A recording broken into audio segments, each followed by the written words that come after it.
St Clair Hospital in Mount Lebanon is responding to soaring demand for outpatient care with a $142 million expansion. The six-story outpatient center is the largest expansion of the hospital's main campus in 4 decades. And it comes at a time when St Clair has signed on to the Mayo Clinic Care Network, which is bringing the medical expertise of the legendary healthcare provider to a national network of independent healthcare providers. Dr. John Sullivan is Senior Vice President, Chief Medical Officer of St Clair Hospital, and welcome. Good to have you here. Thank you. Yeah, and I guess welcome to Pittsburgh as well. You're a relative newcomer. That is true. 10 months. Okay. What brought you here? Why did you want to come and work at St. Clair? To some degree, it was the story of St. Clair, an independent hospital that seemed to be doing everything right. Really doing all of the things that were challenges I found in a large academic medical center in Chicago. This was an institution that was hitting the highest marks in quality metrics, achieving in some circumstances the highest scores in the nation in patient satisfaction, but also doing it at a value for patients.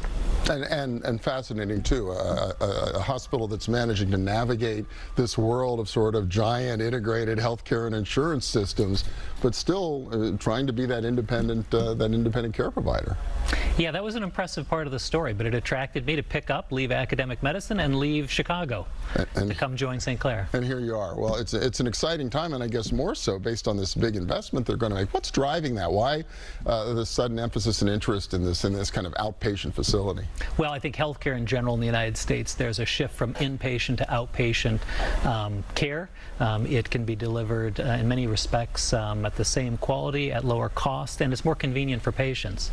Specifically, we've seen 130% growth in our outpatient services in a decade. Yeah, that's really remarkable. For what kinds of services? What do you all do now in an outpatient setting that might have required a couple of nights or more in the hospital and not long ago?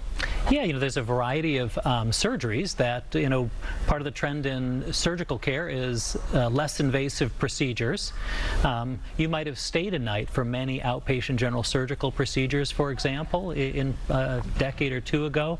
Now it's very common with improved pain management and a shorter and less invasive surgical experience to be very comfortable and safe to go home the same day. So what will this new facility really mean to St. Clair itself? It will allow a patient-focused experience for a lot of these outpatient services, whether they be office-based visits or surgery or procedures. Tell me a little bit too about the relationship with the Mayo Clinic. I had the opportunity to get a little bit of a briefing about it a few weeks ago, but it's really intriguing. What does that really mean to have this access to the Mayo Clinic at St. Clair? Well, I think from our standpoint, we're a hospital trying to achieve some of the best quality measures that we can, and we certainly like to leverage the resources of a very large institution. We don't have the ability to put teams together to develop best practice guidelines and best care practices that the Mayo Clinic can do, but we can share that along with the other members of the Mayo Clinic network. And that's part of this structure. And I remember Mayo seems to be signing up these kinds of arrangements with independent hospitals all over the United States. There's more than 40 of them now.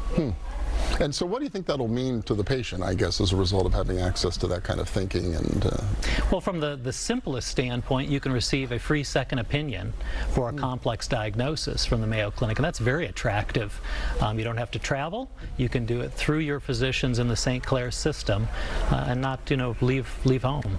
Is that already up and running? Is that a service you currently make available, or is this something that will be growing over time at St. Clair? That has been in place for about 2 years now. Oh, so for 2 years, so you're already doing it. And how about the new construction of the new building itself? What's the timing there? When are the doors actually going to open? Well, it looks like about 2 years from now, or a little over 2 years from now, we'll be opening doors, the fall of 2020. Okay, so in the meantime, people are still getting outpatient services, but they're squeezing into the existing facility or building. Yes, we're more than looking forward to moving into the new facility. I can only begin to imagine. As I understand it, too, it's going to mean some additional hiring at St. Clair over and above your current number of employees. That's correct. I think in our best estimates, we plan on hiring an additional 150 people. And we also recognize, fairly sizable economic impact to the community from this the construction and the increased growth. All right, another indication of the continuing demand for people skilled in those healthcare careers here in southwestern Pennsylvania. Dr. John Sullivan, Chief Medical Officer from St Clair Hospital. Thank you so much. Appreciate it. Yeah, absolutely. Appreciate it. And next up, pioneering a new way to use natural gas in our region to generate power in homes. Stay with us.